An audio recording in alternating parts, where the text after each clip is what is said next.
What's up? What's happening? Welcome here to Lacrosse Now. I'm Travis Eldridge. He's Tom Eschen. It is championship week in college lacrosse. We've got all sorts of conference championship previews for you. And because the conference tournaments start on Thursday, we have just one Lacrosse Now for you this week. That is today, which means we have 2 times as many inning reviews as normal, 2 times the fun. It's going to be a long show because of that. So buckle up, stay tuned. Just the one Lacrosse Now this week to get you ready for championship weekend. One big show, as they say. Some great guests. Gavin Adler from Cornell joins the show. Ryan Polley from BU, the head coach there, as they get ready for their Patriot League tournament, hosting, of course, after winning the regular season title. Blair Pearre from Towson, big CAA women's tournament. I'll be on the call for that. You'll be doing the CAA men's this week. We got a lot going on and a lot of great perspectives this time of year. These athletes, these coaches, they're ready to go. It's a whole new season for a lot of these teams. Oh, and don't forget Kevin Tobin from UMass. Well. Yes, he also joins the show today. He defines what UMass lacrosse is all about. So we'll talk about that as well. So let's begin. We're going to talk about first the men's conference tournaments. So we're going to go tournament by tournament, and we're going to pick winners right here, right? Yeah. Who's going to come out of these and get those automatic bids? A little like what you should expect in watching the semis and championship and what we expect to happen. We're going to start with the Big Ten. All right. Without any further ado, Travis. I've got the Big Ten. We're going to alternate back and forth here. And tough pick here. I just don't know where I'm going to go. I'm kidding. Oh, wow. Okay. I'm kidding. Maryland is winning this tournament. I don't think there's any question about it. If it felt like there was a team that was going to trip them up all year long, Maryland has just proved that I don't know if there's anybody in the country that's on their level, but it certainly doesn't feel like there's anybody in the Big Ten that's on their level. I mean, all you got to do is look back to the last regular season game they played against Hopkins, and they beat them 22-7. I mean, that's your rival. That's the team that's supposed to give you a harder time than anybody else in your schedule, and they just demolished them. So that's going to be the rematch in the semifinals as Hopkins took care of business against Penn State in the quarterfinals. Right. The other semifinal, Ohio State-Rutgers, I do think that maybe the Scarlet Knights could give them a shot. Maybe if there's anybody in the conference that can make this conference championship game tight. But I just don't see it. I think this team's too talented. They're too deep with talent. Like, you can have 2 or 3 guys on this Maryland roster not have a great game, and they've got so many other options that they're still going to beat you by 4 or 5. And that's what we've seen all year. They're hosting the semifinals and championship as well. I just have a hard time thinking that they're not the team that's winning this thing. They are the team that's going to win it. So you think it's going to be Rutgers, Maryland?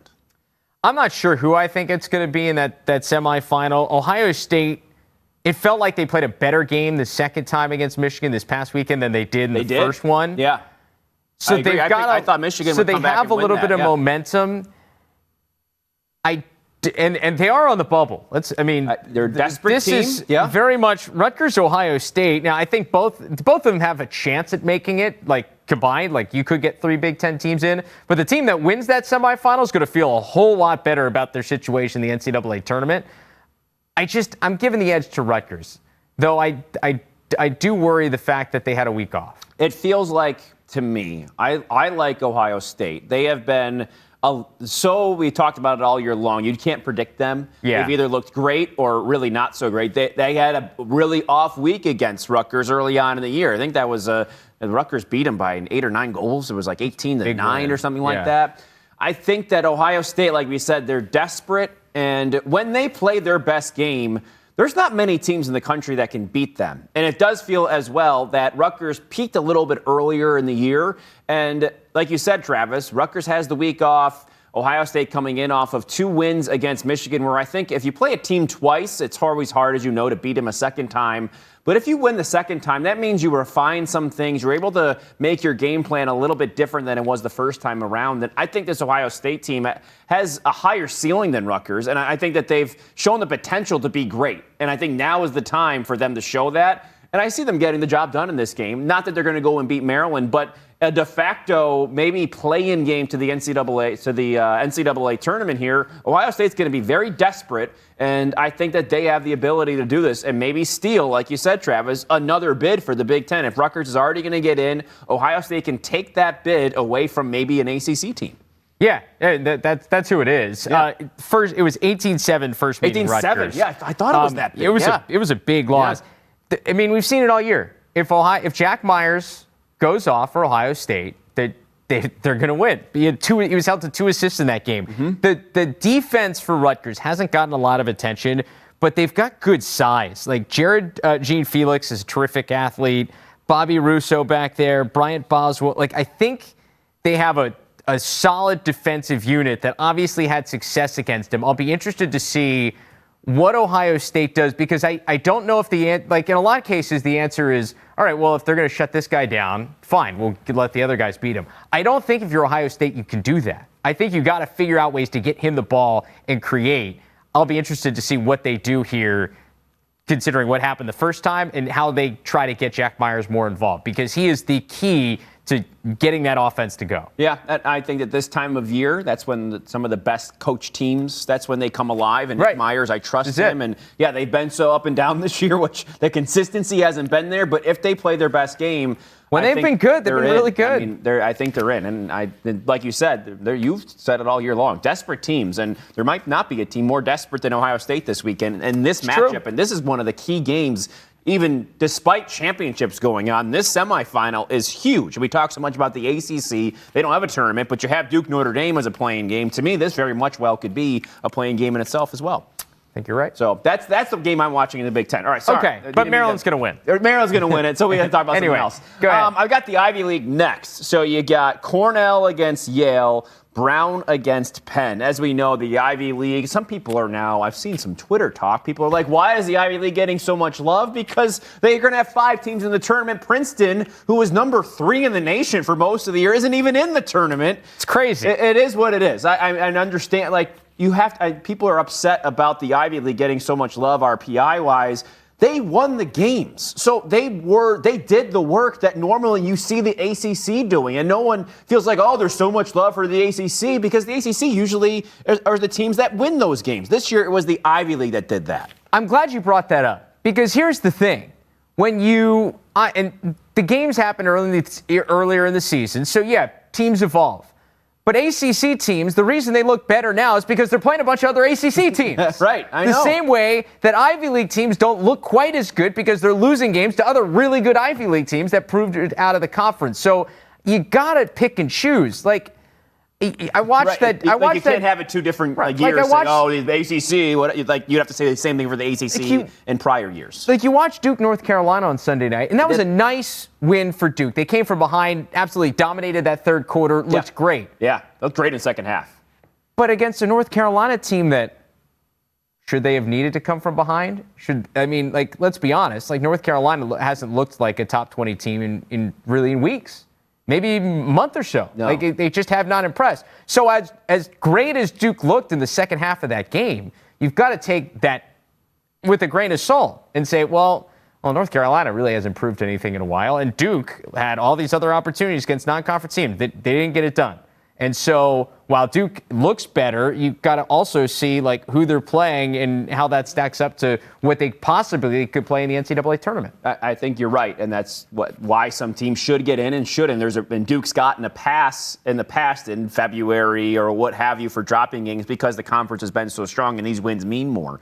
But the conference did not do the job it normally does. So, yeah, you can say, oh, Duke looks like the best team in the country, but sorry, this time around, they haven't been playing some of the best teams in the country all year long. So, of course, they're going to look a little better. Not that I don't think they're extremely talented. They've just underachieved all season long. Yeah. And that's the way it's been. Which brings us back to the Ivy League, because Brown had some of those head-scratching losses only about a month and a half ago. And now they're the top seed in the league, and they're hosting the conference tournament. They're as hot as it gets here. And you look, I always think about this when it comes to conference play, and I look about this across sports, and you wonder how much of this is conference play. Yes, Ivy League has beaten themselves up a little bit, and how teams sort of get bogged down in that. It almost feels like, it's not easy to go out there. And we saw that the Big Ten, of course, last year in the way they only played a Big Ten schedule. You're not going to get a real look until you get out of that at what teams really look like. And I feel like if you have conference play weekly on a whatever basis it is, it's tough to be consistent through that because these teams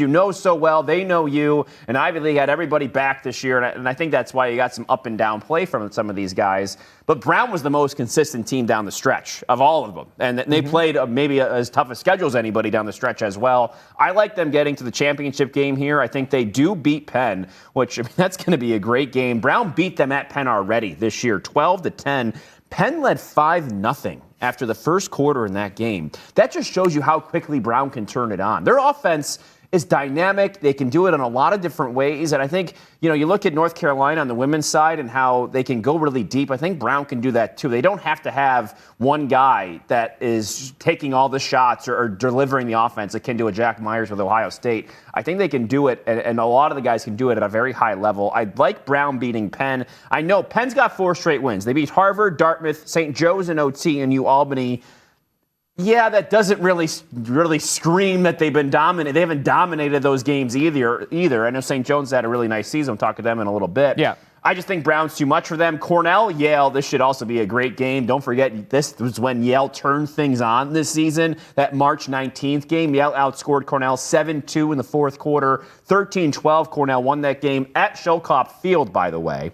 So that was also a game in which Matt Brandaw had a goal and 2 assists. Everything changed for Yale after that game, after that second half. So I like Yale to beat Cornell. I mean, Cornell, I think, surprised a lot of people beating Princeton last week. And Princeton faded down the stretch a bit. Yale, I thought, continued to be somewhat consistent, I guess more consistent than the rest in the Ivy League, and they felt like they're the stronger team there. So I like Yale over Cornell. Brown against Yale in the final, and I think Yale beats Brown 15-14 in that Ivy League championship game. I think you start to see, like I said, you get bogged down in conference play. You can get all invested in some of these scores and these results. I think at this time of year, you have to look and see who are these teams. Yeah, Brown's really hot, but I think Yale is the best team in the conference. And I think we've thought that way for a long time. Yeah, I was saying it. I thought it was Yale or Princeton, and Princeton ended up not being here, so they don't have a shot. But I do think in some ways you kind of have to hit the reset button. You do it here before the conference tournament because, like, everybody's back on even playing field. Like whether you 1, 2, 3, 4, other than whoever gets the chance to host, like everybody is looking at it where if I win 2 games in 3 days, I'm in. So everybody's even. Like no matter what, so you hit the reset button, and I think that gives both teams like a chance, like an even chance to kind of like reset things and figure out where we're at. I do think Yale's the most talented. I really agree with you with the Brown Penn matchup. Penn has been living on the edge all year long. That St. Joe's game, they should have lost 3 different ways. Yeah, and they did find a way to win. I give them a ton of credit. I just don't know how often you can do that against really good teams, and I think that will catch up to them here against Brown. Whether it's against Brown or in the championship, that's the one team that probably of the 4 I'm most concerned about. And I don't count out Cornell. Remember, they beat Yale the first time, and that was very much a game of runs. And this team, we're about to hear from Gavin Adler here in a second from Cornell. It feels like that game, this final game of the regular season, was like they were backs against the wall, knew they had to get the win, and they did it. Yeah, and they sort of invited themselves back into the party. They got back into the conversation because they were playing themselves out of everything. Yeah. I mean, there was a time where you're like, well, Cornell's really struggling down the stretch. I mean, they barely beat Syracuse. They lose that game, and then they drop a couple. They didn't look great. No, you lost the Army. You beat Princeton, and everything sort of changes after that. The whole perspective of Cornell, I can make a case for any one of these 4 teams to win this championship. I feel like I could also, from what we've learned over the last couple of weeks, I could also make the case for all of them to lose, too. Yeah. That's how, up and down, I feel like it has been over this stretch for all these teams. Yeah, and I think that's what's going to make it a lot of fun, too. It's going to be all the tournaments that I'm most intrigued by, this is up there. Yeah, Adler and Brandaw, Cornell, Yale, once again, take 2. See if Brandaw can get a little bit more on them and earlier on in that game. Well, why don't we hear from Gavin Adler? Had a chance to catch up with Gavin earlier today as he looks ahead to these semifinals on Friday. Let's listen in. So we have Cornell's Gavin Adler joining us now. Gavin, that win for you guys this past weekend against Princeton, a huge one. Walk me through the emotions of the week leading up, knowing you guys need this one, and then going through it and coming away with the victory. Yeah, it was definitely a season-defining moment for us. We knew it was a winner go-home game throughout the week and even the game. Nobody cared about seeding or getting into the Ivy or NCAA tournament. We just knew winning this game guaranteed us more time together, and that was the ultimate goal for everyone, and that's really why it was so special. I mean, you mentioned needing this one in the last couple of weeks. I mean, you're playing a gauntlet in the Ivy League, but you lose a couple in a row. What's it been like, kind of the ups and downs of the season, kind of riding the high of what you guys were early? You lose a couple, and all of a sudden, despite having what you feel like probably has been a great year, you have this game in a kind of win-or-go-home type situation at the end.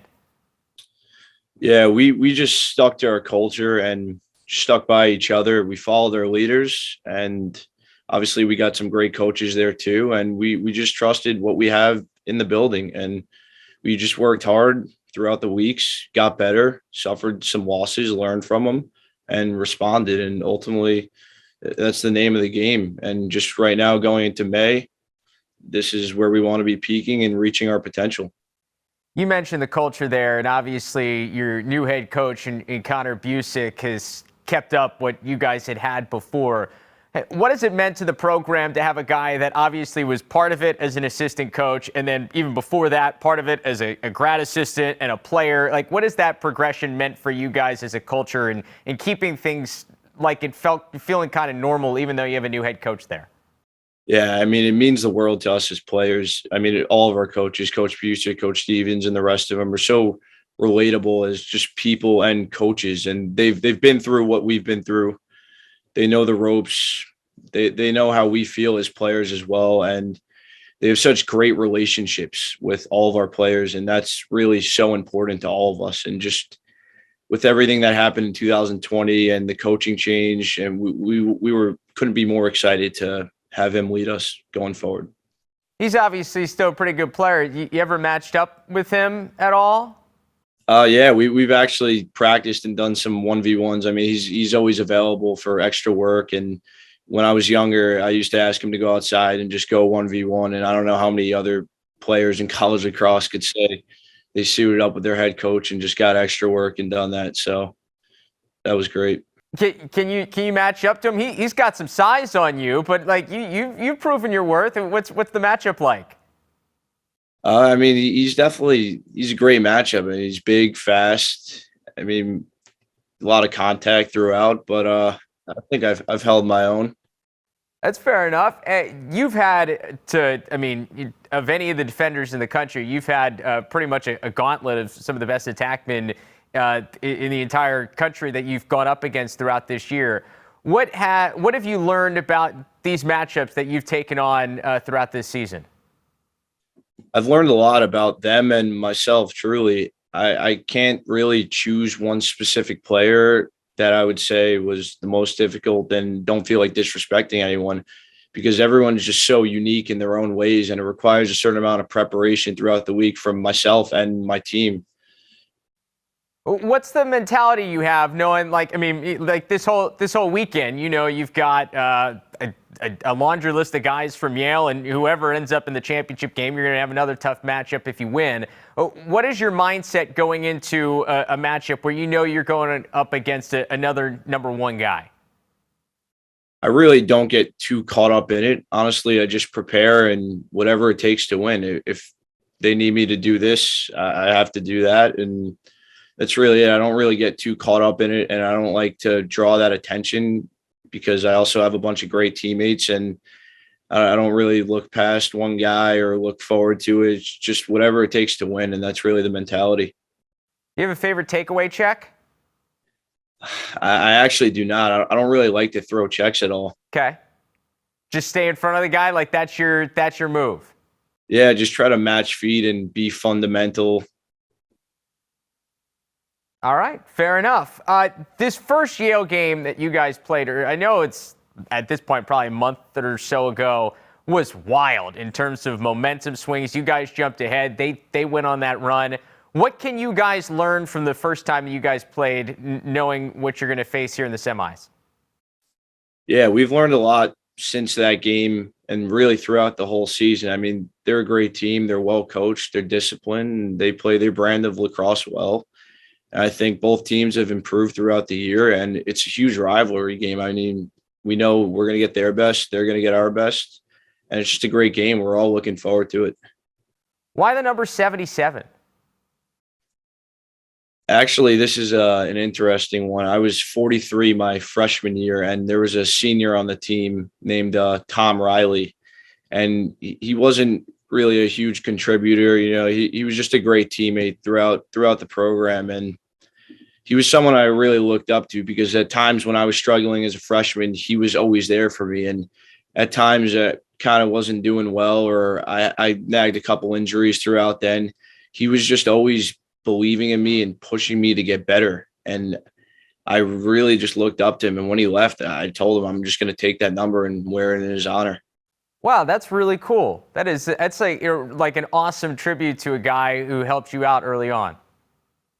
Absolutely. Yeah. Wow. That's so you'd never touched 77 before that? No, never. All right. That's a unique story and really cool one. Speaking of guys who've meant a lot to this program, obviously the former head coach there at Cornell, Richie Moran, passed away here in the last week. And I know a lot around your program was trying to dedicate this past weekend to winning one for him. And obviously he's been around you guys. Like, do you have a personal memory or experience with Coach Moran, or what you learned from maybe people that had gotten to know him a lot? There was nothing too specific about a personal memory, but just as much as he was around the program and his importance to the place. And we all looked up to him so much, and just his efforts, even when he wasn't doing well recently, he was always at our games and talking to the team. And just some of his stories he shared about the past teams and players have really just motivated me and the rest of the guys, and really just how truly special of a person he was. He was really the greatest.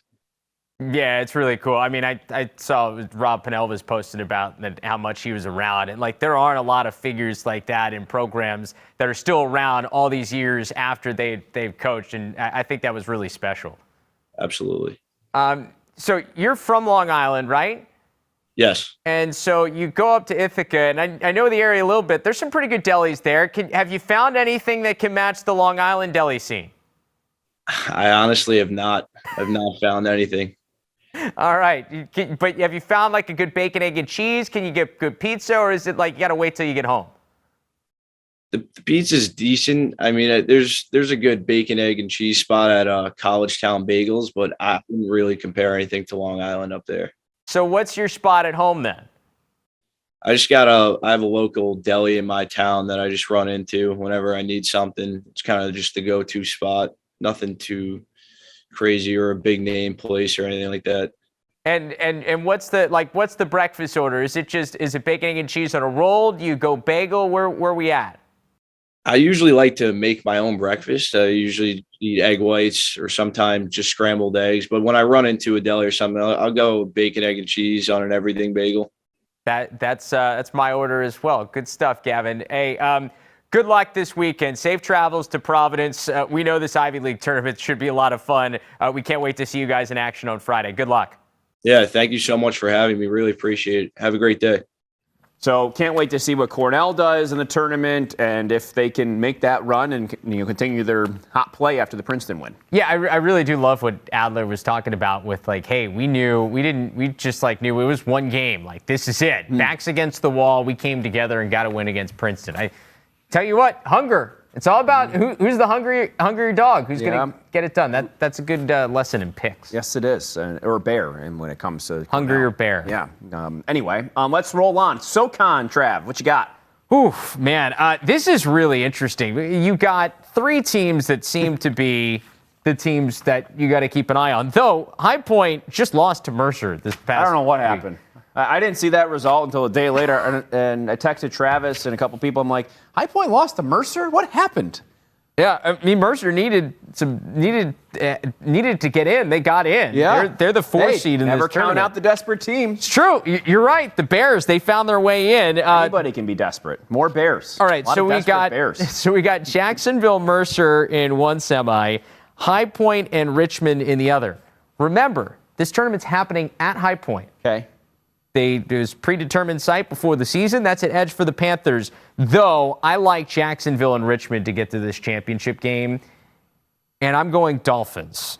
Couple of things to keep an eye on here. First off, in the semi with Richmond and High Point, the race for SoCon Offensive Player of the Year, fascinating.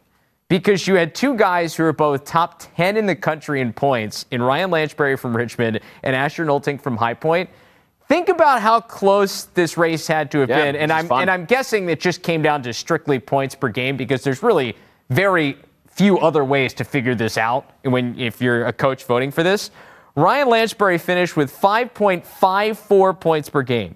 Asher Nolting finished 5.57 points per game. 0.03 points per game difference between two of the best offensive players in this conference. Oh, and don't forget that Max Wallbaum from Jacksonville is also one of the top 10, 15 players in the country in points per game. So this offense will be on display in this tournament. I like Jacksonville because of all the different times this year, it's looked like in this SoCon lead up, of all these different times where it felt like, all right, well, maybe this is where Jacksonville doesn't get it done, whether it was against High Point or Richmond. Every single time they've proven they have been up to the challenge. I think that loss to Utah, as bad as it was for the possible at-large resume, I think did wonders for them, because it was the wake-up call they needed. It was like, okay, early season, we're the talk of the town. We beat Denver. We beat Duke. We're doing great. And all of a sudden they came home, national TV, and they lost. And as much as that probably sucked, I feel like it was the wake-up call that the whole team collectively needed. And this is, you look up and down this roster, it's a bunch of grad students and seniors and guys who went to Jacksonville for this exact moment. Like grad students who spent 1 year there on campus, and they went for this reason. They wanted to help this team win a SoCon title, and they wanted to finish their career in the NCAA tournament. And I think whether it's Max Wallbaum, it's Luke Milliken, all these guys, they showed up for one reason, and it's all in front of them. I have a hard time not picking them.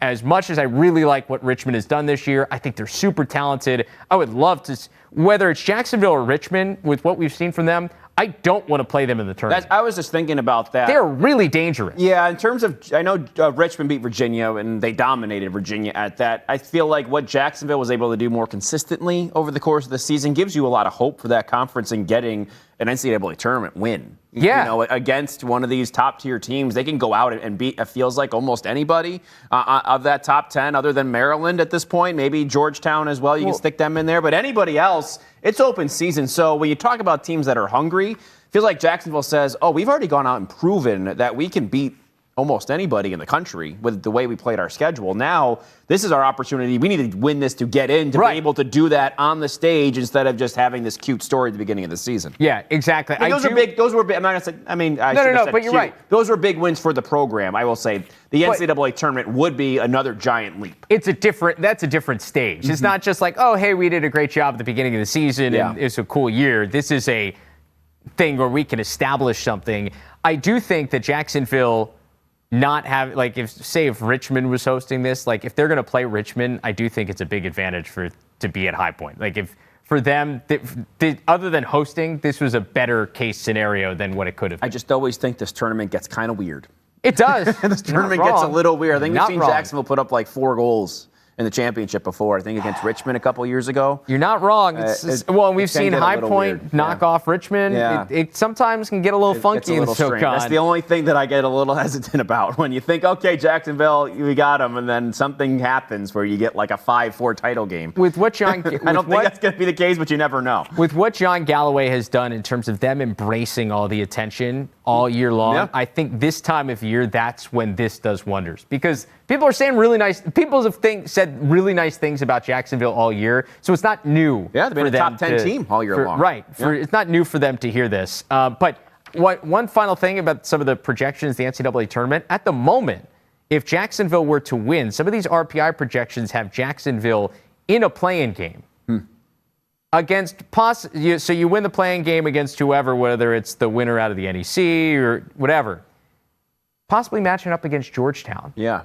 And I don't want to see Maryland, but if I'm Georgetown, I would want to see about 10 other teams in the country other than Jacksonville. I don't want to play another top 10 team. Right. Because they played like it all year. Yeah, you don't just think about that from the Jacksonville perspective. It's like, oh, we don't want to play anything. But yeah, the Georgetown Hoyas would be a little bit shaken in that first round if that were to happen. Like Jacksonville is a complete team. Yeah.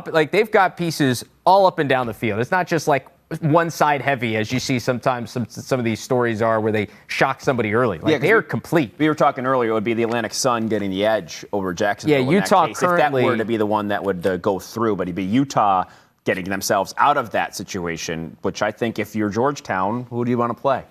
I will say if it's Jacksonville, if it's Jacksonville and Richmond in the championship, I do think if Jacksonville would win that game, that win RPI wise should boost because Richmond actually has one even higher RPI. Yeah. So that's something to keep an eye on. To the Patriot League we go, Travis. Yep. All right. So you got games today. So this is being taped before the day those games go off. So whatever happens.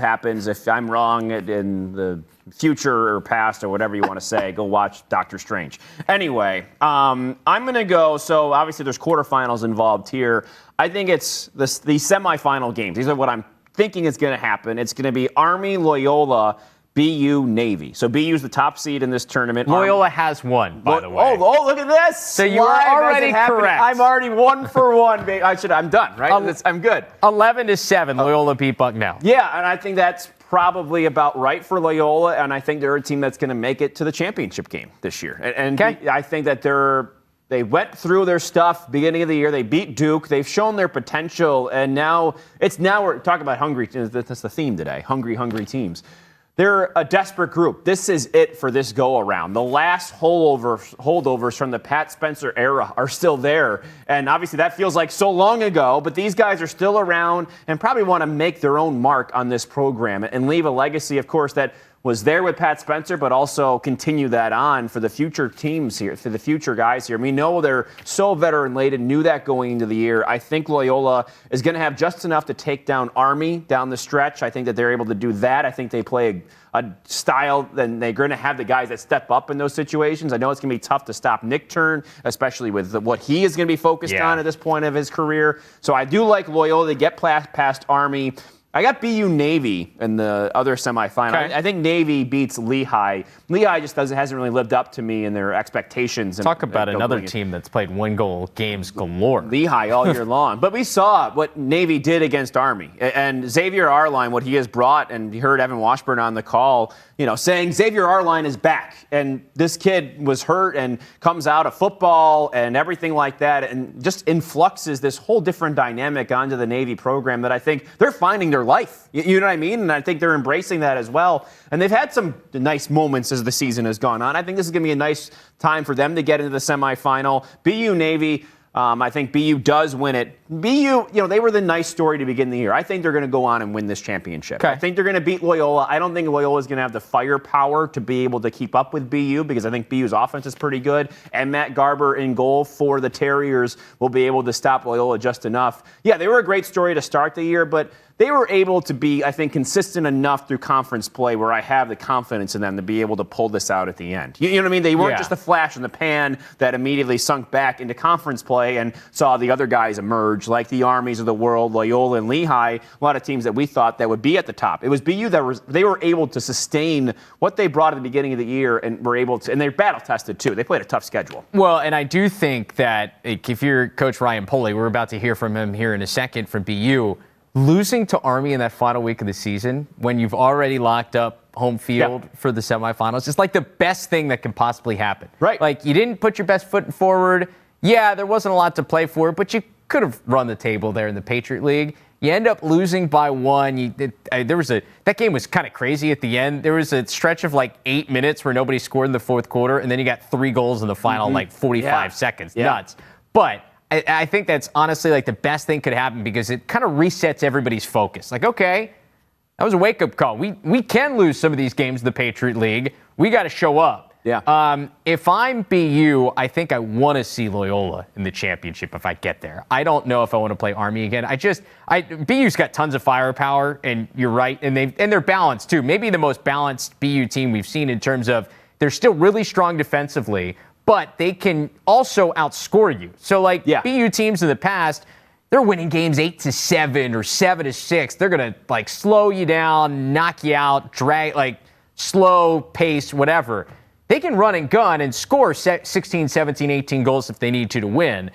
But I think Army is the tougher matchup for them than Loyola. As veteran presence Loyola is, I don't know if I want to see Army. I think that's a really, really good team. Yeah, I agree. You know, Army, I mean, until they had that upset loss to Navy, they were, fifth in the nation?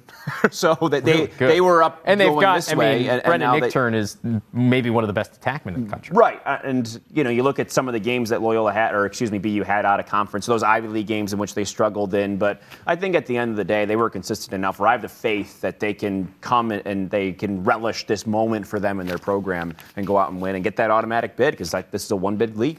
I mean, and this is the moment they've been waiting for. They've built it since the beginning of the program with Ryan Polley. They qualified for the Patriot League tournament for the first time in a couple of years in. Now they're hosting for the first time, chance to go to the NCAA tournament for the first time. We talked about all of that with Coach Polley. You can listen in here. We have the Patriot League Coach of the Year, BU coach Ryan Polley, joining us now. Ryan, an incredible season you guys have had so far. It really wasn't that long ago. We were talking about you guys just making your first postseason in program history, making the Patriot League tournament. Now you get a chance to host it. What has this season and this opportunity meant for your program? You know, it's meant just our progression as a program. And, you know, at the beginning, our goal was to make the conference tournament and give ourselves a chance to, you know, compete for the at-large. And, you know, we've had some strong teams that have been able to get up to the 3 seed and win a game and make the, you know, conference semifinals. But, you know, we continue to recruit at a high level, develop players and bring in great kids of character. And it's, you know, all the credit goes to our coaching staff and our players for kind of putting it all together this year and being really consistent. I think that's kind of the most important thing is we've been able to be consistent over the course of the 8-game Patriot League schedule, where before we've had some good teams and we've beaten some really good teams, but we haven't been able to be consistent over the whole schedule. And it's a gauntlet and it's hard. And, you know, it's certainly understandable why, you know, you lose a game here or there, or maybe a team, you know, on paper isn't quite as good, but they managed to beat you. And we've been able to just kind of be very consistent, have a great team, and execute at a high level for the you know, the 8-game Patriot League schedule. I mean, you mentioned that consistency. What has stood out about this group that's been a little different from the teams in the past that have been close to a couple of these wins but hasn't gotten over the top?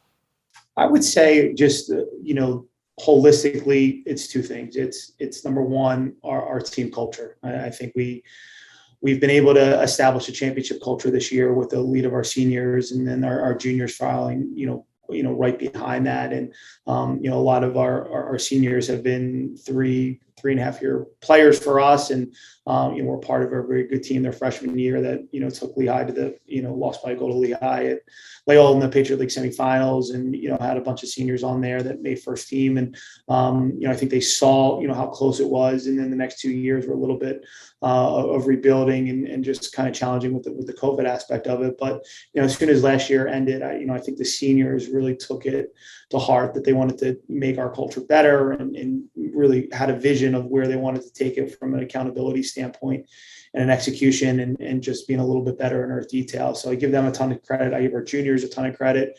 You know, a lot of them have been 3-year players for us and have really stepped up this year on and off the field. And, you know, when you look at, you know, those 2 groups, I think they've done a fantastic job with our leadership. And then when you kind of move it on to the on the field, I just think we have a really balanced team.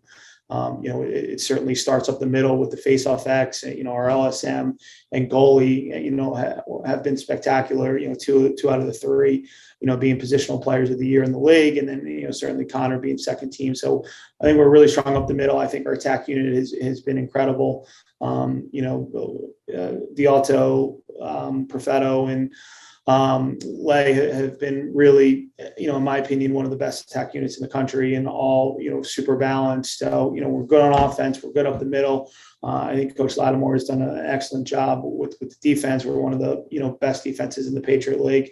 I think we're good in our riding game. I think we're good at times. You know, we can be a little bit more efficient in our clearing. But, you know, not that we don't have a weakness, but I think we're adequate in all areas and excel in some. So, I think we're a tough out because we can beat you in a couple different ways. We can beat you by, playing great defense. We can beat you by outscoring you. I think we're good in the specialty position. So, having a great culture and then just kind of having a complete team, I think has been the formula for us, our success this year. I'm glad you mentioned the different styles because for the beginning part of this program, you had this style. It was grinded out. You knew just about everybody coming in to play you knew you were gonna slow it down. You were gonna make it tough for them to score, and you were okay with winning a game 6-5 or 8-7, whatever it took. What's it like to have this kind of firepower on the offensive end too, knowing, hey, you know what? If somebody wants to go score 14, 15 goals, we can go ahead and score 16 or 17. Sure. I give a lot of credit to Coach Lippo. He's been with me for 5 years, my associate head coach, and through his not only recruiting and bringing in the type of players that he fits his brand of offense, but the schemes and the player development. I think he deserves a ton of credit. And besides bringing the great players, I think. Those players have worked very hard to develop. And, I talked about the attack.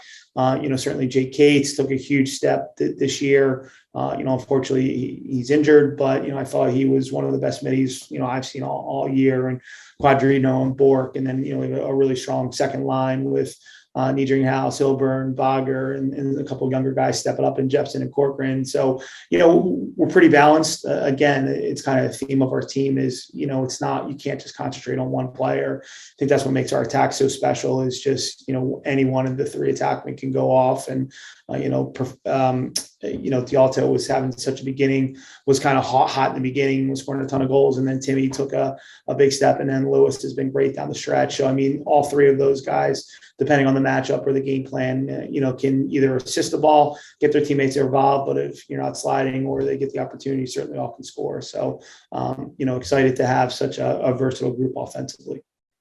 You guys played two of your toughest games of the year in the out-of-conference portion of the schedule and back-to-back in the same week where you had Yale come to your place, then you took on Princeton at the end. What did you guys learn from that week that has propelled you here in the latter half of the season? Yeah, I think we learned we just had to be better in our details. I think we learned when you play a top 5, top 10 team, whatever they are right now or whatever they were at the time, when you make mistakes, great teams capitalize on that. So we just had to be a little bit better on our details. We had to be faster. We had to play faster. Yale really sped us up.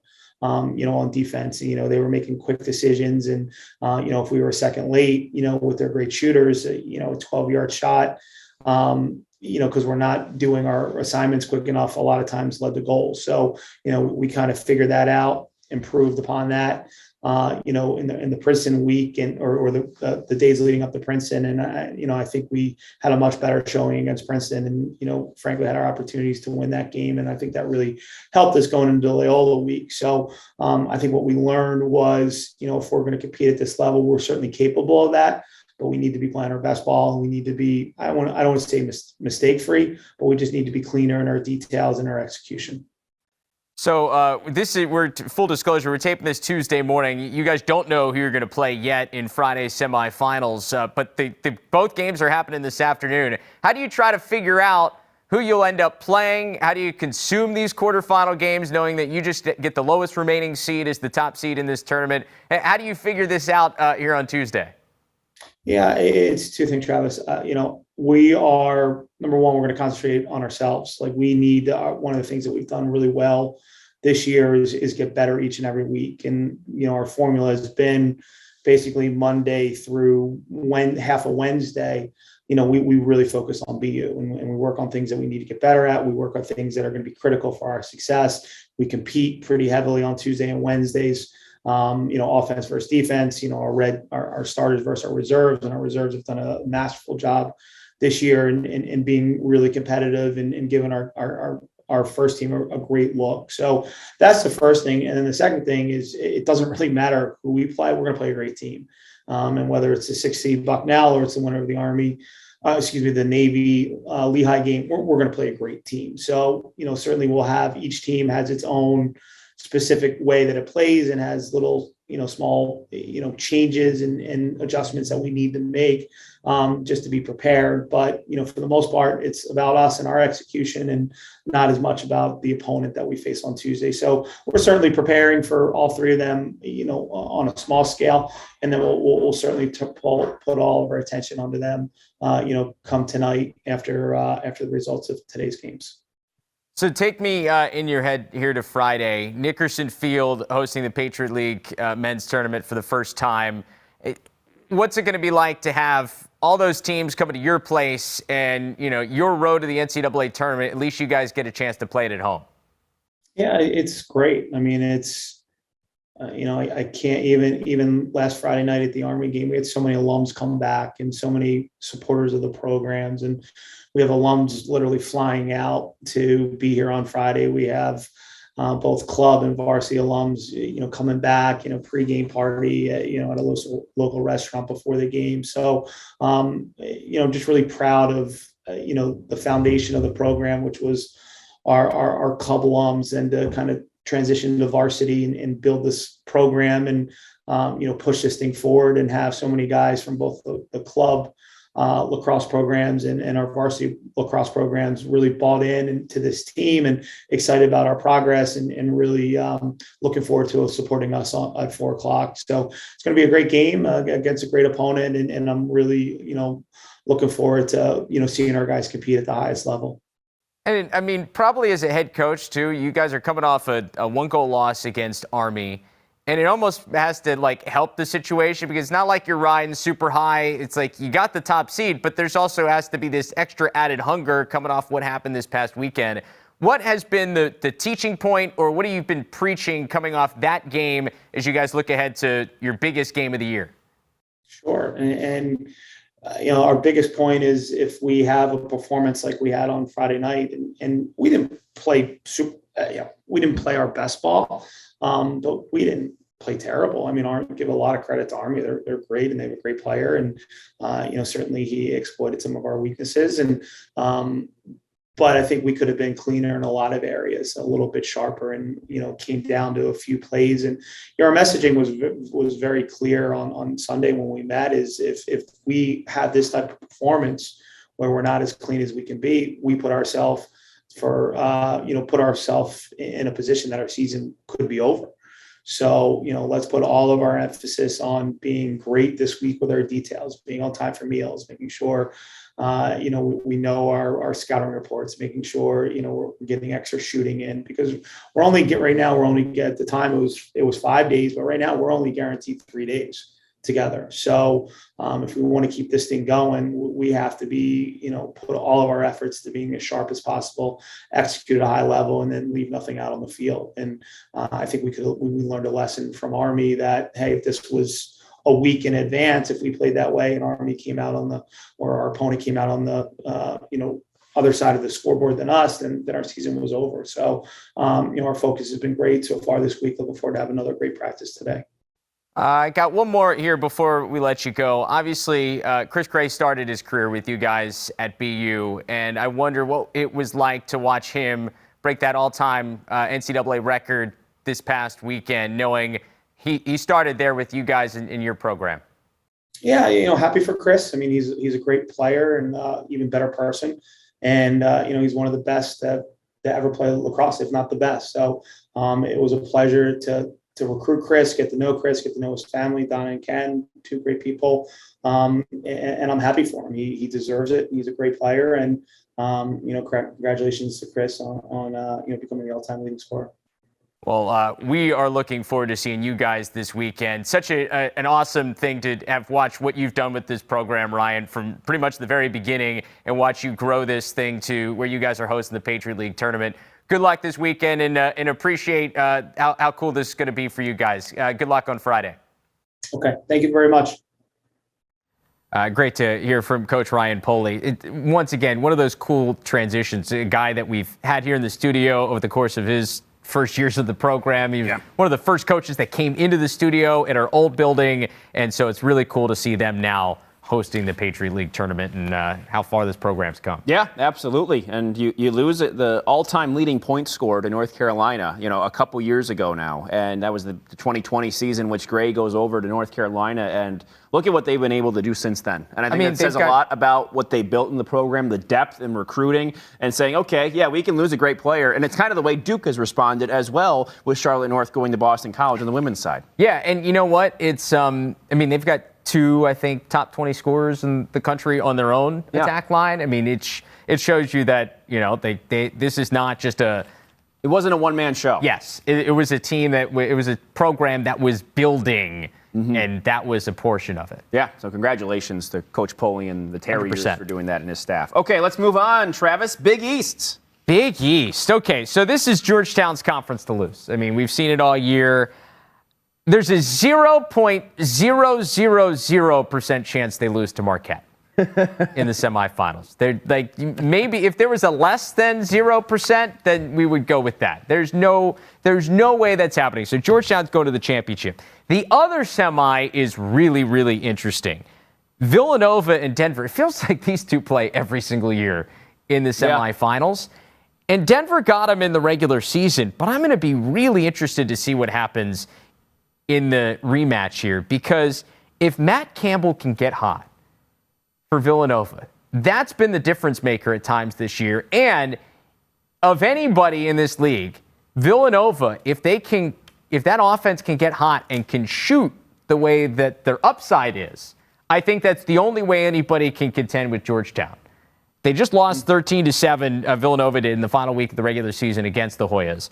But if there's anybody that can do it, I think that's the only chance somebody has of knocking off Georgetown. So I don't know if this is going to happen. I'd like to see Villanova-Georgetown rematch in the championship. I'm still picking the Hoyas, but I think that's the best chance of anybody topping the Hoyas in this tournament. Yeah, I talked about this last week with Villanova, a veteran-laden squad, and I like them over Denver in the semifinal, because I think the question going into the season for Denver was where they're going to find their guy. Were they going to get the guy that would replace all the next line of Ethan Walker, of course, of moving on?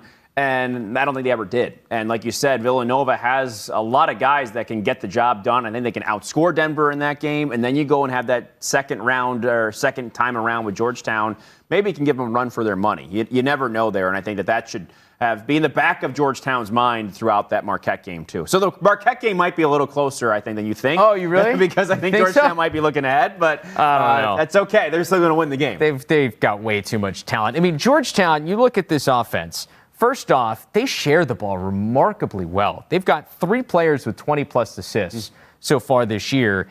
And I think a guy who, maybe isn't getting the recognition he probably deserves, Dylan Watson for Georgetown, leads the country, scoring nearly 4 goals per game. Now, he's not these aren't Charlotte North type numbers of 5, 6, whatever, but those are big numbers. And that was their question going into the year, were they going to have a guy like him? Because of the way Caraway moved on. He is a pure finisher. Yeah. And they've got pieces around him with the guys that have got 20-plus assists that are getting him the ball.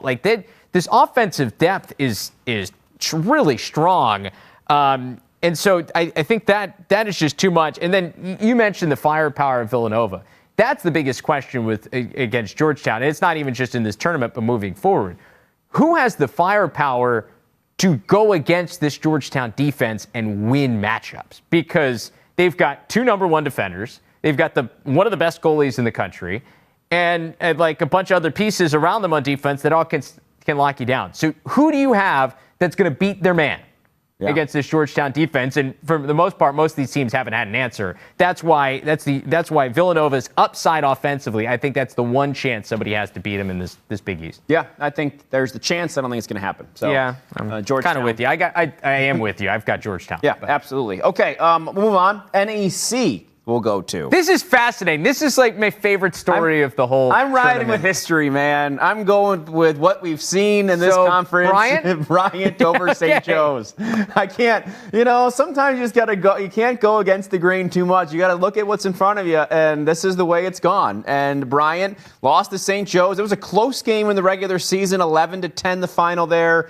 Don't forget, that's what happened last year. It was even worse last year. They lost to St. Joe's 13-5 in last year's regular season. Beat St. Joe's 16-10 in the title game. And I know everyone says this is a different St. Joe's team. They got Zach Cole. In the first matchup, Zach Cole won less than 50% of the faceoffs. Jacob Alexander won 12 of 23 against St. Joe's. And Bryant scored the last 4 goals in that game because they were make it take it a bit there. So, with that said, I like Bryant's experience. They've done this before. O'Rourke, Logan McGovern, names you've heard, getting the job done in big spots. I think Bryant, unfortunately, I've loved this St. Joe's team. They've been a lot of fun. Just took Penn to the brink. It's just the way it goes in this tournament. Bryant is going to win. They're going to beat Hobart in the first round. St. Joe's is going to beat LIU, and Bryant's going to get the job done in the championship game.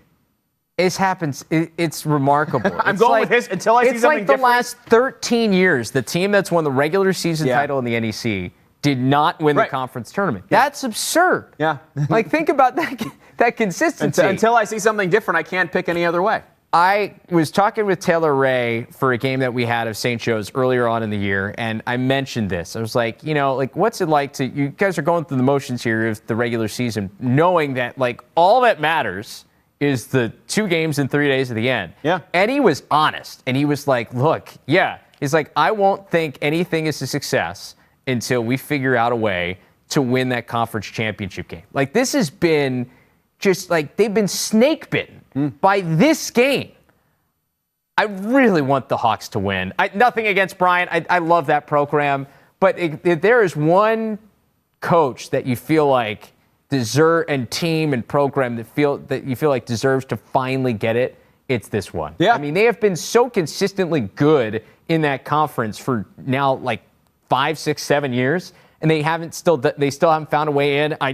If there's any team I'm rooting for this weekend, it's the Hawks. Yeah, but it's like the Masters Par 3 contest, man. I mean, you don't want to win the Masters Par 3 contest because the championship because you're never going to win the green jacket. Should St. Joseph just throw in the Bryant game? Yeah, just let them win. They're not going to throw anything. But I'm just saying. Yeah, I do think until I see something different, and St. Joe's proved me wrong, Bryant's going to take this one. Maybe there's some magic on Hawk Hill. The St. Joe's women's lacrosse team, 3 seed in the Atlantic 10 tournament, just made that run. Shocked the 2 world. ranked teams over the course of the semifinals and championship, and upsetting Richmond in the semis and UMass in the championship to win their first ever Atlantic 10 title. True. They're headed to the NCAA tournament, so maybe the men can join them. Maybe they will. All right, Trav, you got America East. What you got going here? Stony Brook, ineligible, right? Yeah, so the second best team in the conference, Stony Brook, not eligible for the tournament because they are moving to the CAA, so they were knocked out, which is a real bummer because they probably, we've hit on that already. Vermont started the season. Okay, yeah, what you got in Vermont? So Vermont started the season 2-6. They had a lot. They had some tough games in there. High expectations coming in. But they maybe a little disappointed. They've now won 7 in a row. They have proven to be maybe the team that people thought they were at the beginning of the year. They have the number 3 defense in the country. Wow. So they're really strong. And you look at who else is in the mix here. So you got UMBC Binghamton in one semi, and then Vermont taking on UAlbany in the other. I do think that maybe UAlbany is the biggest test for Vermont, though it really wasn't even that close in the regular season. I would be very interested to see a Binghamton-Vermont championship game. Binghamton got outscored by 7 in the title game by Vermont, but they've got Kevin Winkoff, who has over 50 points this year, and Teddy Dolan, Binghamton's goalie, has nearly 14 saves per game. He's top 10 in the country. So if Binghamton finds their way into the championship, I think Vermont could be tested. But there's a reason the Catamounts ran the table here in this conference. Stony Brook would have been their biggest challenge in this tournament. Stony Brook's not there. So I'm going to go with the Catamounts to get back there to the NCAAs. They're battle tested. They've played a strong schedule all year long. UAlbany is a tough matchup in the semis because of what UAlbany is.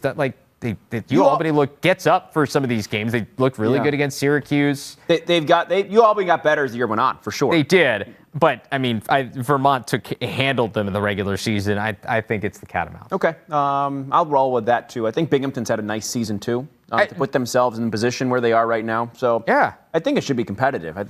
And historically, these have always been good and competitive games with some surprises in this tournament as well. Yeah, UMBC, to give you perspective on how defensively dominant Vermont was at times, that Vermont held UMBC to 3 goals this year.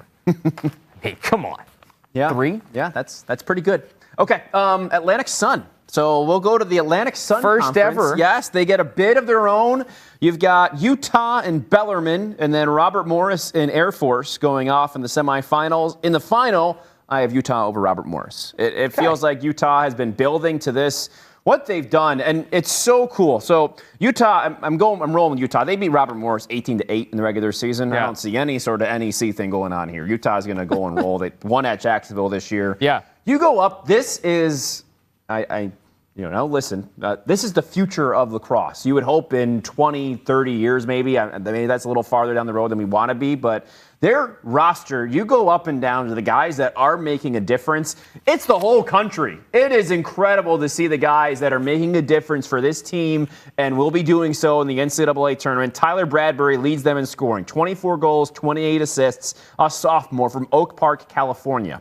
A sophomore, Jordan Hyde, 32 goals, 7 assists from Bloomfield Hills, Michigan. Their goalie, a junior, Zion DeSeshier, he is from Henderson, Nevada. So you've got guys from everywhere, Texas, Florida, that are making big contributions in big games. And I think that is so cool for a new program, a big school program at that. And they have recruited all over the country. So you've got kids that are from all over the place and making big impacts. And I love it. And I feel like that is what lacrosse could be. Of course, it is great the way we have it right now. But if you want to expand this sport, you want to make it more competitive, this is the example right here, what Utah's been able to do in such a short amount of time. No, I think you're seeing it. It's not even just a Utah. You go up and down some of these other rosters. You got Georgia, you got Texas, you got Florida, and like state schools like UMass. UMass has guys from Georgia and from Florida. Hofstra on Long Island, same thing. Hofstra's really recruited out. Yeah, I think it's awesome to see, especially in places like not just places like Utah, but I think in other places where you have traditional talent not far from you, and you're still finding the guys that are outside of that because they're just good players. Yeah. Like you need them. Right. That they will make an impact for your program. Exactly. And there's not, of course, it feels like there is a base of some of the Long Island or Maryland guys on a lot of teams around the country, but I think it's, like you said, there are a sprinkling and more you see it, but this is a team sort of comprised of those guys. It's almost like a best of the country. It's really cool. Great storyline from this would be a Utah Robert Morris championship, knowing that Andrew McMinn was coaching Robert Morris last year. Yeah. And this year could be coaching against his former team for a chance to go to the NCAA tournament. Yeah, this is the next step for that program, Utah. Brian Holman built it. He knew that getting into a conference was the big thing. He moves on. McMinn takes over, and look at what happened now. Well, and this shows you just how important the conference tournament is. This is why, like Cleveland State, Utah, Robert Morris was an independent for a year, Hampton. This is why being in a conference matters.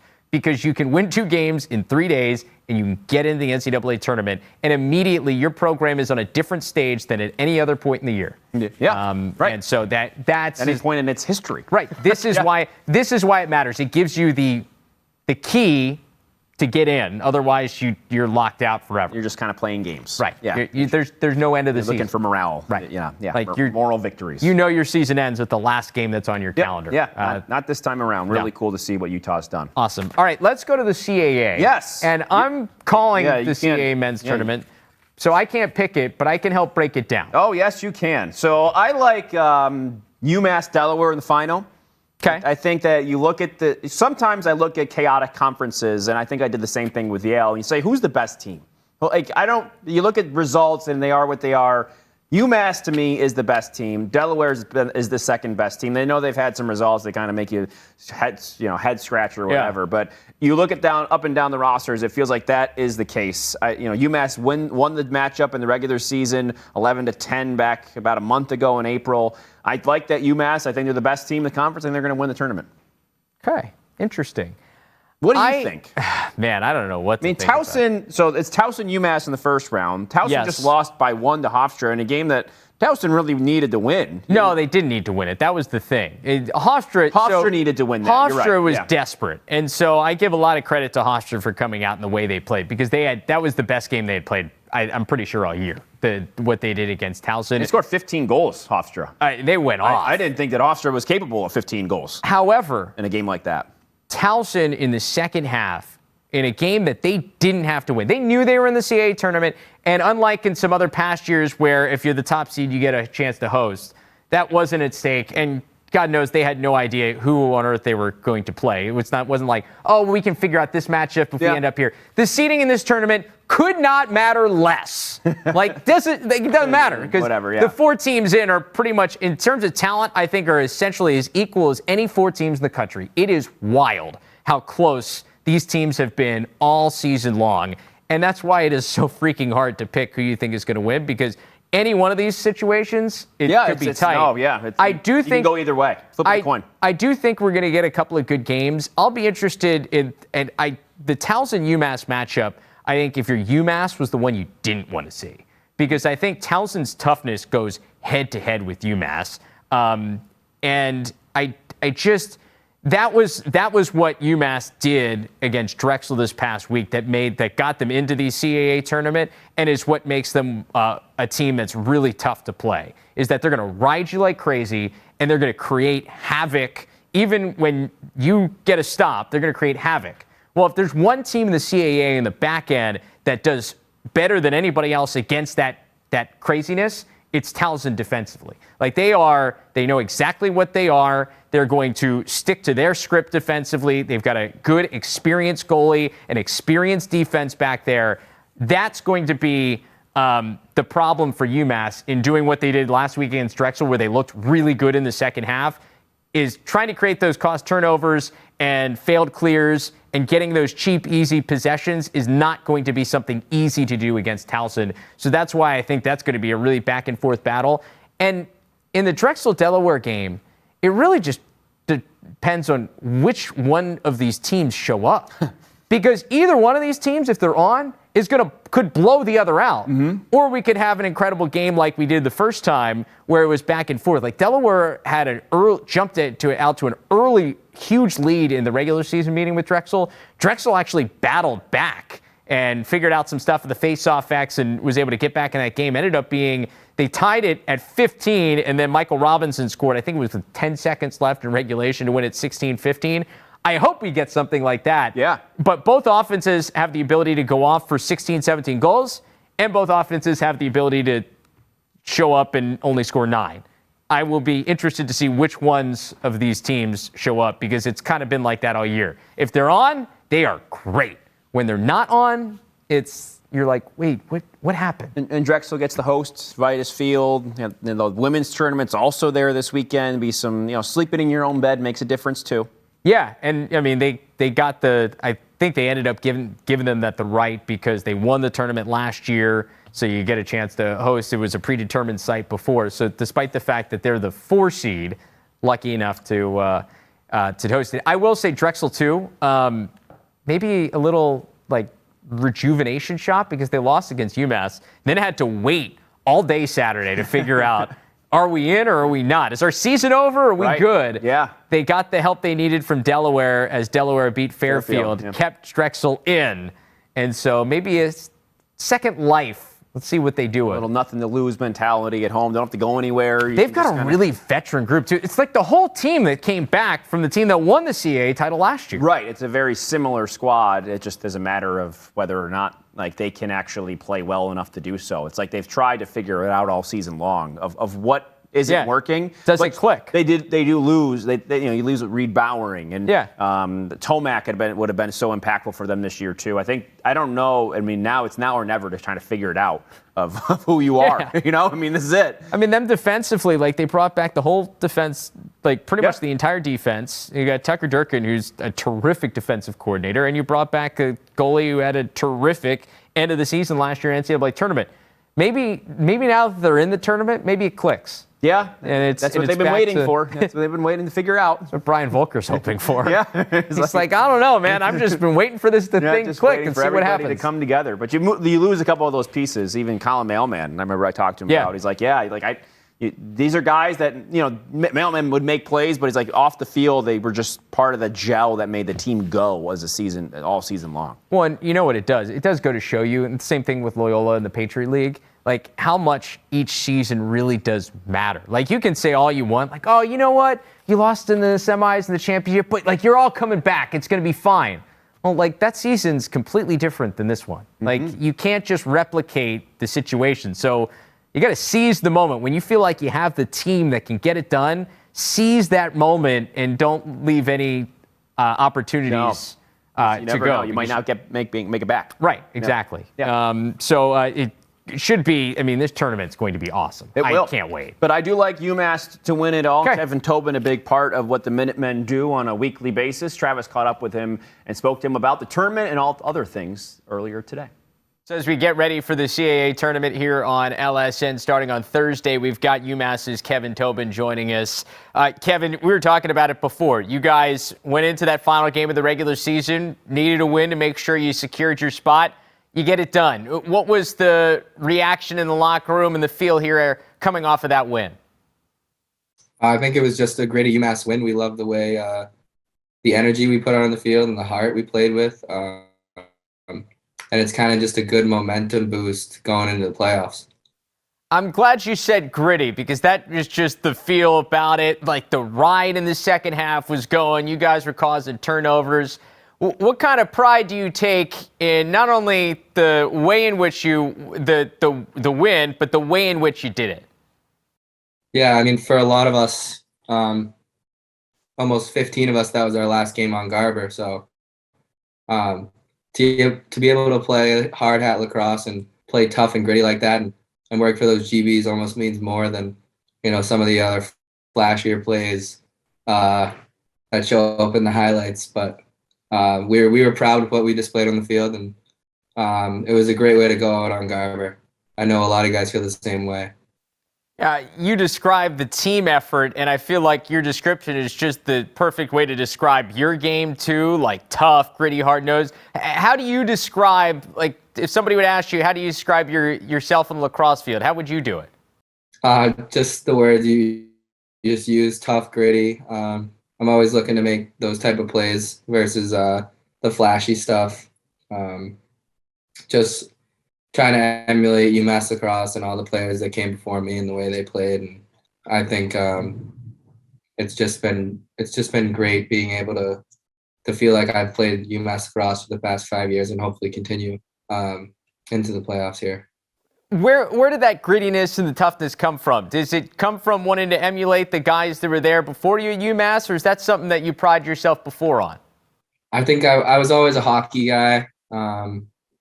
Kind of a gritty corners guy in hockey. So I think that translated well, but also just how we practice in the fall and all year and the workouts we do and how Coach Canella and the rest of the coaches kind of make practice tough and kind of toughen up guys. I think that's been a huge factor too in what my game is now today. So credit to them as well. And just, grew up playing hockey, lacrosse, not too fancy club teams. Played our high school, put a team together. So it was always kind of gritty lacrosse the way I came up. So it just translated well to UMass especially. I mean, you're from Massachusetts. You could not play hockey, right? Yeah, my town is a huge hockey town too. So it was always hockey, and then lacrosse, and then started to take lacrosse more seriously in high school and kind of just blossomed from there. We, full disclosure, we're in Woburn, which is like right next door to you guys where you grew up in Reading. So our studios are right around the corner from where you grew up. You mentioned being a corners guy in hockey. Did you score a lot in hockey, or were you on the defensive end? I was a center, so I got my fair share of points.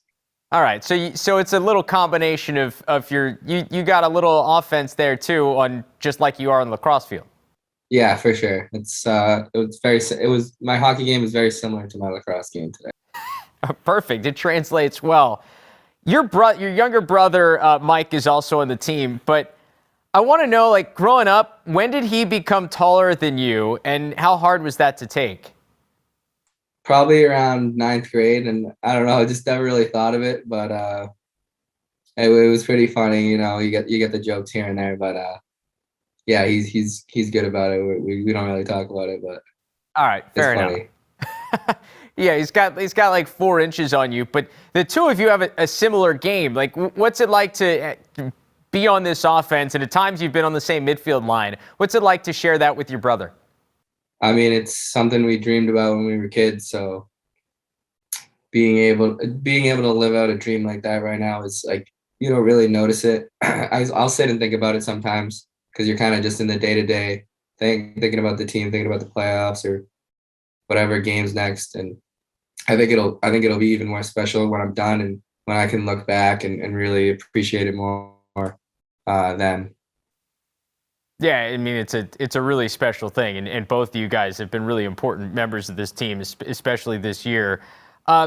So I have to imagine that played a role in making sure you were coming back for another year. Was there ever any question that you were taking this grad year with UMass?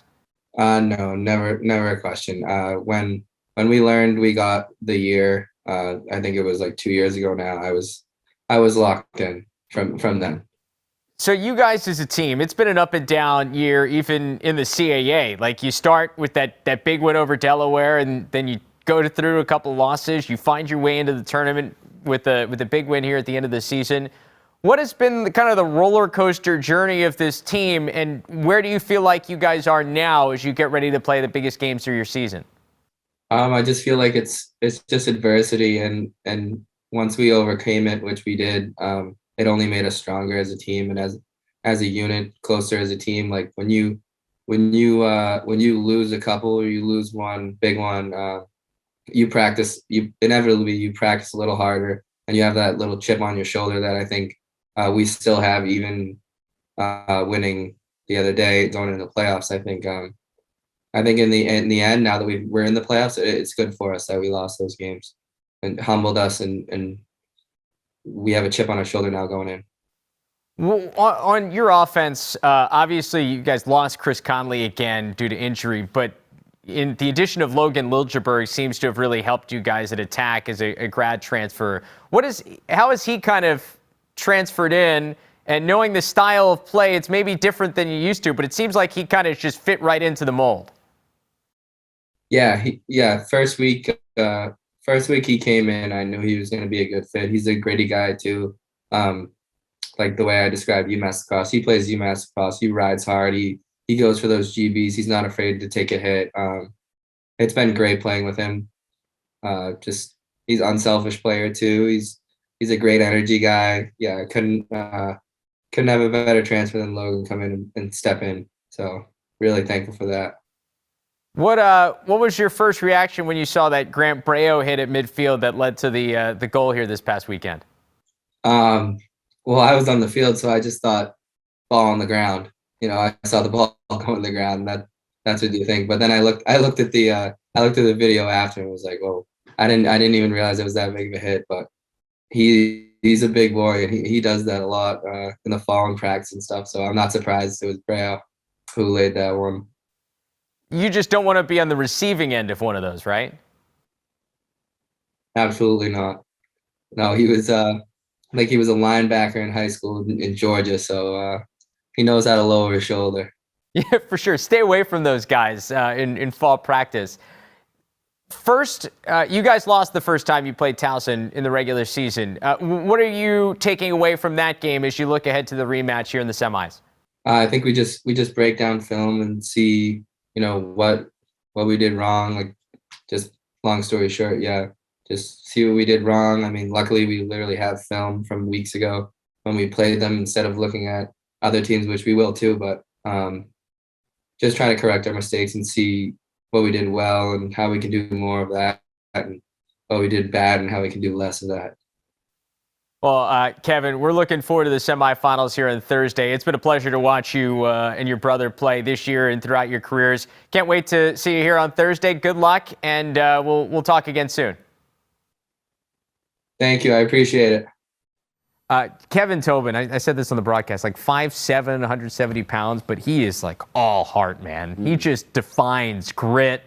He's a tough hockey player we're talking about in the interview. CAA, man. He defines CAA lacrosse. Yeah, he is. See, that's what it's all awesome. about. Those are the kind of guys that represent the conference. If you want gritty, awesome lacrosse, Thursday night here on LSN, it's going to be amazing. Why wouldn't I can't wait. Who doesn't like that? I don't know who you would be. All right, let's transition now to the women's side of things. Tournaments going on all over the place. Yep. A lot more bids at stake here. But let's begin with what game you're excited, or what conference tournament you're most excited for heading into this weekend. All right, I'm going to go with the Big Ten, and it's strictly because of the possible championship game we could get. Okay. And I really would love to see Northwestern Maryland Part 2. Yeah. Because I get the feeling that we could get Northwestern Maryland Part 3 at some point, too. Possibly, yes. Whether it's a quarterfinal, a semifinal, like I do think that these two teams could see each other again. And I think everything was going in Maryland's direction when they played in the regular season. It was at Maryland. They had all these emotions, chance to win the Big Ten championship, chance to put yourselves back on the map. And so I would be really interested to see how the rematch goes. I'm not sure how it would go, but I'm really interested to see. And I think the winner of that game gets a top 4 seed. Yes, I in think the it's a NCAA top tournament. 4 seed playing game. Yes. In my estimation. So there's a lot on the line there. You look back at the first time these two teams played. It was a 15-9 Maryland win. Libby May went off. 7 goals and an assist for 8 points. I think the interesting thing from that game was that Aurora Accordingly, Northwestern actually did a pretty good job on her. They did. 2 assists. That was it. One of the few games she's been held without a goal all year. Madison Doucette, despite the fact she gave up 15 goals, still made 11 saves. Mm-hmm. So I think for Northwestern, the hard thing about the rematch is that you actually did a pretty good job. Like you get the recipe has to be like double-digit saves, and you shut down their star player. And Maryland still beats you by 6. So I'll be interested to see like what adjustments do you make for the Wildcats in a game plan and to figure out how you beat them the second time around. I'm going to continue on here, and we're going to go, if we get a chance to pull this up. This is my surprise. Oh! This is where okay. Our next feature here is the tournament that will surprise us a bit. Yep. I think Maryland does the same thing against Northwestern again in this championship game. That's what's going to surprise. I think that's going to surprise. Okay. I think a lot of people might think it's going to be a closer game, yeah. or Northwestern will get them back this time just because of the dynamic and the tournament and what have you. The first game was in College Park, but a lot of the reasons you just said, Travis, was that the fact that Aurora Accordingly, who people have said, oh, Maryland she's it, that's it. There's so much more to this Maryland team than Aurora Accordingly. That offense is dynamic. They have a lot of different sources. Grace Griffin, who goes back to the championship team from the Megan Taylor days a few years ago, is still on this team and still contributing on this team as well.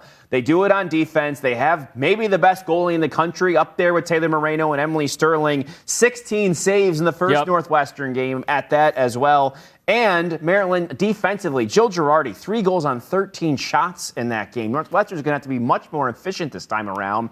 With all that said, I think it's going to surprise people that Maryland is going to dominate similar in the way they did the first time, and they will punch their ticket as one of those teams, as the top-tier teams in the country, up there with the North Carolina, maybe and probably ahead of Boston College.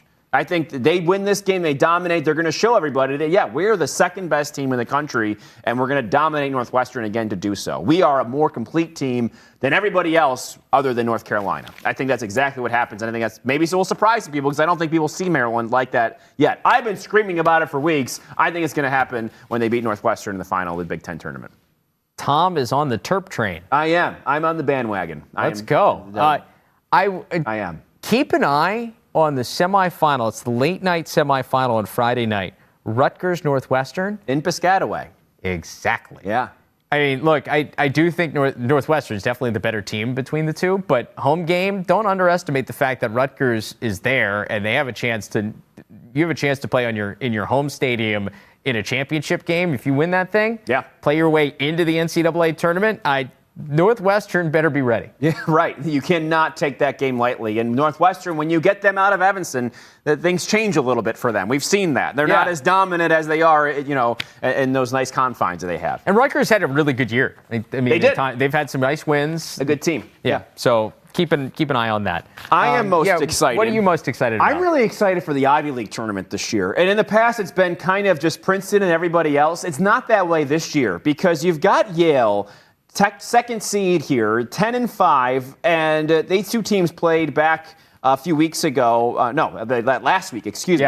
April 30th was the date. Princeton beat Yale 17-14. It was 10-9 at one point in the third quarter. Yale has Cornell, by the way, in the first round in the semifinal. Princeton has Harvard. I think both those teams win, advance to the final of this game. But you go back to that matchup between Princeton and Yale, and I thought maybe, we'll see what each of these teams is made of, and I think we did in that game. Yale beat Princeton in a lot of categories. They took more shots. They dominated the draw 25-9 in that game. And I know Princeton was still able to win. They have a really good offense with Kyla Sears as the player of the year there in the Ivy League. But I think that this is going to be a really fun championship game with Yale players like Olivia Markert's had a great year, Taylor Lane. And I think that it's going to be cool to see them try and, disrupt some things in the Ivy League with Princeton as the favorite as the year all season long. Chris Saylor in her final season trying to win it one more time. I'm really excited for the potential of this championship game to be a really good one. Yeah, I like that pick. I will say Princeton last year for Chris Saylor. I think that puts them over the edge. Yeah, I think that they probably should win this. Yeah. And but I do think Yale has a potential to throw a little upset there because Yale's had a really good year. Yale played Stony Brook a few weeks ago, and they only lost 14-10. And I think that was a result for them that was a big one in Stony Brook, a top 5-6 team in the country. To be able to compete that much against that team, I think shows that they are ready for a moment like this in terms of their program right now. So, all right. Ivy League, excited for it. Yeah. What's your surprise? I'm with you. I'm going to go to the Big East. I did want to say before we get to this, Pac-12 will be really interesting. I don't think we're going to hit on it here, but we've talked a lot about the Pac-12, and I think that has set the stage for this weekend. It's going to be awesome. It's at Arizona State, USC, Stanford, Arizona State, all those teams, it feels like they have a chance to win this, and I think each of those games is going to be fascinating. Which brings me, Colorado, who maybe is the fourth best team in the Pac-12 from what we've seen this year, just beat Denver.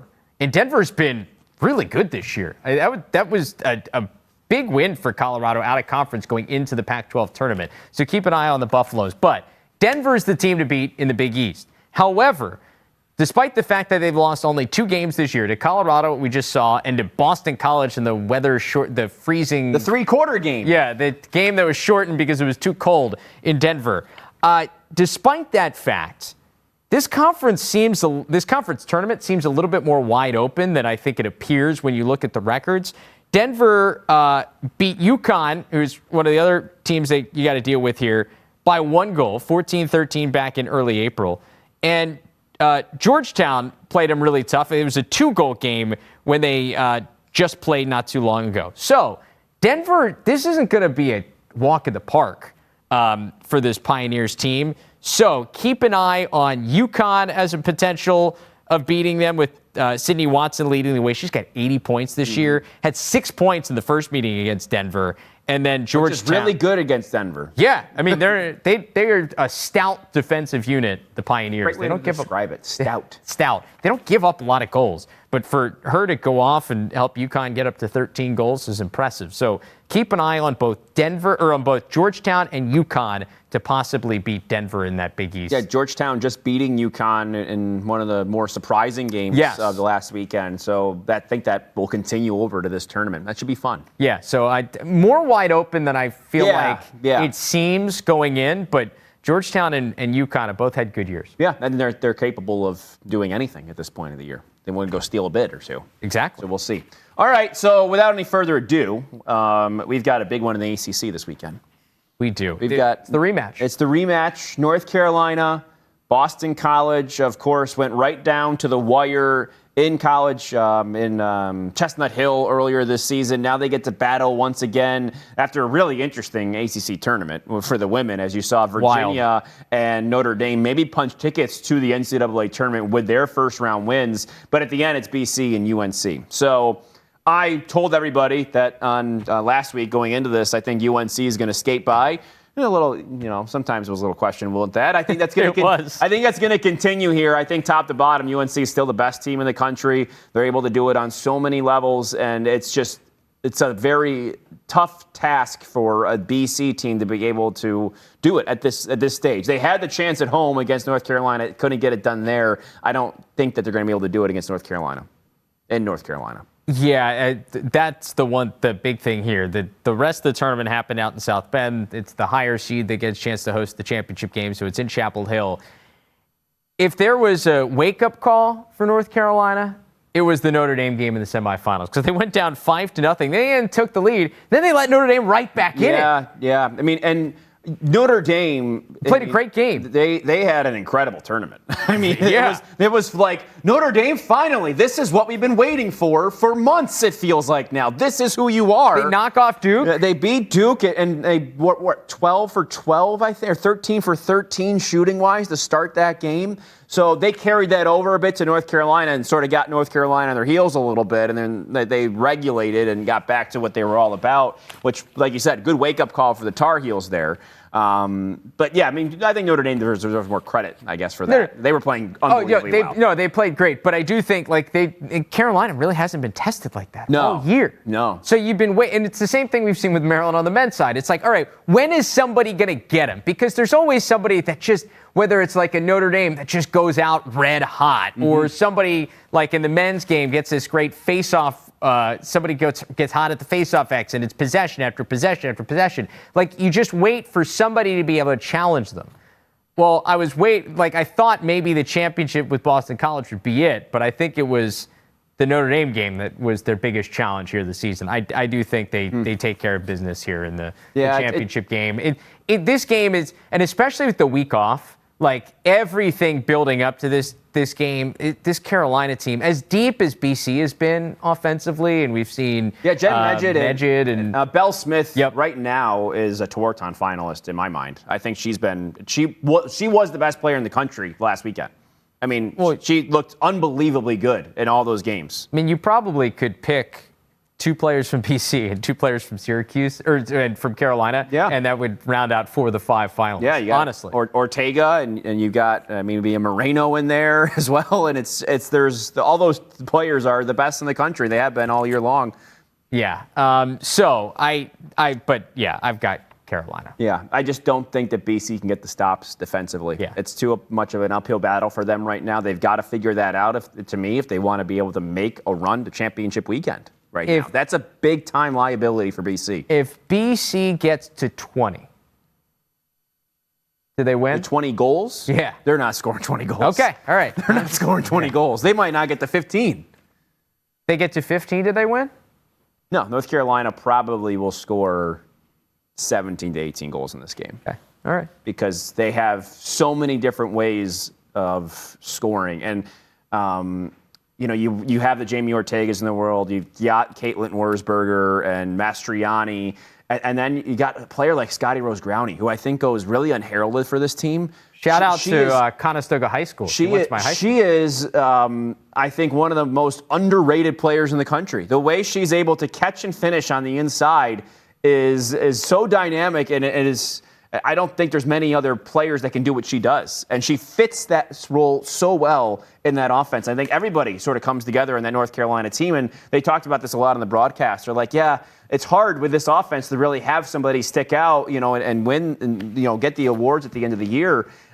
So she's someone who I think is one of those players that kind of goes under the radar because she's so good, yet you've got so many other options for them that also get the job done. It's just hard. I don't know how any defense can hang up. The other thing is they got a wake-up call at the end of that BC game when they let BC back in it. When we talked to Jenny Levy about that game earlier, it was a couple weeks ago, after that had happened, she's like, everything that went wrong, that could have gone wrong, went wrong, and we let them right back in it. And we couldn't believe what we were doing and what we were watching. And that was brought up, that's being brought up this week as they go into the rematch. I think that was almost a humbling moment. Yes. Because when I think they trusted their defense and trusted their matchups against Charlotte North. And I think North Carolina in the first matchup was like, we're going to do what we do. We know that, she can go off, but we're going to continue to trust our players.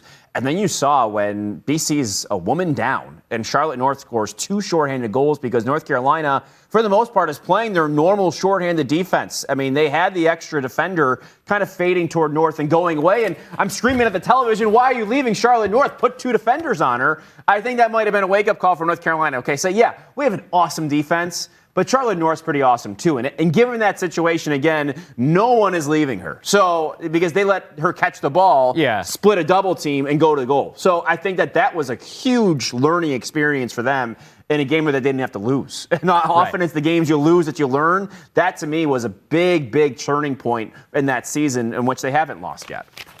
So we'll keep an eye on that. We'll also keep an eye on the CAA that you have the call for this weekend. I'm really excited about it. I mean, it's so wide open this year because anybody can win because this time around, JMU is not eligible. Unfortunately, they'll be moving on to a new conference next year. So they aren't eligible. So that means that you got 4 teams that are all of it up for grabs in Delaware, Drexel, Hofstra, and Towson.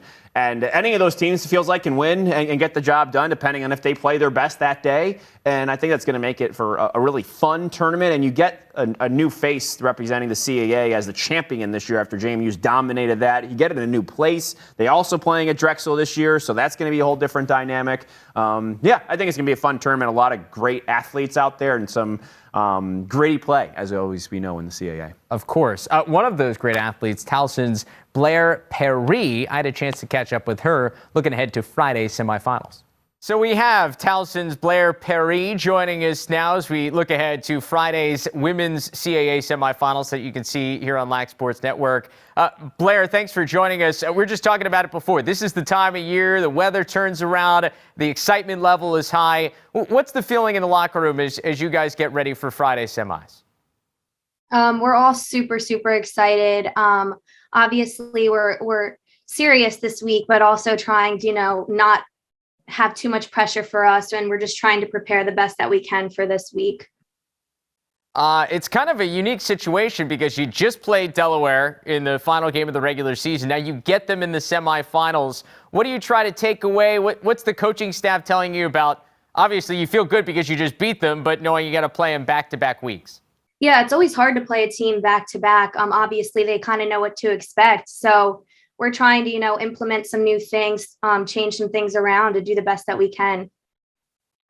What have you learned from some of the close games that you guys have had here down the stretch? Because it was overtime against Drexel, overtime against Hopkins. It feels like out of the stretch here, you've had all sorts of close ones, 1-goal games.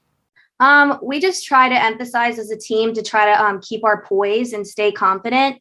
And we never point fingers to one player, and we try to make sure we do it together as a team. And I think that's how we've gotten through these tough times. How have you felt your comfort level kind of grow here in technically your second full season, your third year there on campus? How has your game grown? Like, how has your comfort level in the college game continued to grow? I've definitely been getting more comfortable as the years go by. Try to change up my game each year to throw some new things at the teams that I'm playing to just perform the best that I can. When you were in high school, you played at obviously a really prestigious program in McDonough. You guys had that 198 straight wins that you were a part of. How did that experience prepare you for what you're doing now? Well, obviously, I played in a tough conference at McDonough, and I think that set me up for success coming into the college program. I think I was just ready to face anything in college because I played at such a high level in high school. What was it like playing I know there's a coaching change when you were there, but what was it like playing for Taylor Cummings there toward the end of your career? Yeah, it was good. She obviously knows a lot about the game, and she tried to implement a lot that she learned with us, and I think that was, helpful for us. Especially as a midfielder, I have to assume, right? Yeah. What's the biggest thing that you picked up from Taylor? To never give up and to be tough always. Those are good lessons to live by there. What's it like to win all those games in a row? And then, you get to college and like even the best program, you're going to be almost impossible to do that. Like, what was that like in high school to experience? Obviously that was an amazing experience. When we lost, it was heartbreaking, but that's part of actually playing a sport. So something that I learned to kind of implement more and not actually just think that we're going to win every game, because that's pretty much like you said, it's hard to do, especially when you're playing at such a high level. So I think it was just an amazing experience though to be a part of. Yeah, I mean, something that most people will never get to do. So it's like one of those things that's just unbelievable. What's the message going into the CAA tournament for you guys? To be confident, poised, and play hard together. All right. And what I guess, I mean, you go to Drexel here on Friday. What's the what do you feel like the number one thing is you have to do if you want to come out with a win? Definitely play together and try to value the ball the best that we can to make sure that all of our offensive possessions can maybe end up in a goal. We want to just value the ball. I think that's our main goal here. All right, Blair. Well, we're excited to see you here on Friday. We really appreciate the time, and good luck. Well, thank you. It was good talking to you. Great here. You catch up with Blair. Last year she was hurt in that semifinal game late. She scored 5 goals and was unable to continue. She had to limp off the field. I think getting her back in the tournament this year is going to be so cool and see what Towson can do under Sonia LaMonica and company. Yeah, she's had a terrific season. Yeah. Can fill it up. Yeah, she's been good for a while. She came on the scene as a rookie and was unbelievable, and she's never let up, and that's been huge for Towson. Yeah, for sure. So we'll keep an eye on those games. Semifinals 4 and 7 on Friday night. Right? Okay, yeah, sure. I don't know. I'll be honest. We've had a lot going on. I don't know what time of the game. I just know I'm doing them. I just got to show up. Championship game is Sunday at noon. I know that for sure. Thanks, Travis. Yeah. What time are your games Thursday? We got 4 and 7 on Thursday night. Good. Thanks. For the men's semifinals. Right. So we got the CAA championships here on Lax Sports Network once again this year. Should be a lot of fun. I can't wait for this. This is the best time of year. You see teams punch their tickets to the NCAA tournament. Such terrific drama. I think it's going to be a lot of fun. The energy, we've been talking to coaches all day and players and everybody around the country, and you can just feel it. They're like, okay, this There's is it. There's a nervous energy. There's tension. Yeah, it's good. It's different, and it's fun, and it's just so great to have it once again. And the most normal season we've had in years. We've heard that from everybody here in lacrosse. So we're thankful for that. Thank you for you going along with us, and we'll continue these shows throughout the tournament as well, and as we get ready, and we'll break things down next week when the brackets are revealed. Yeah, we'll talk to you next when we know an NCAA tournament bracket. So enjoy Conference Championship weekend. We'll see you next week.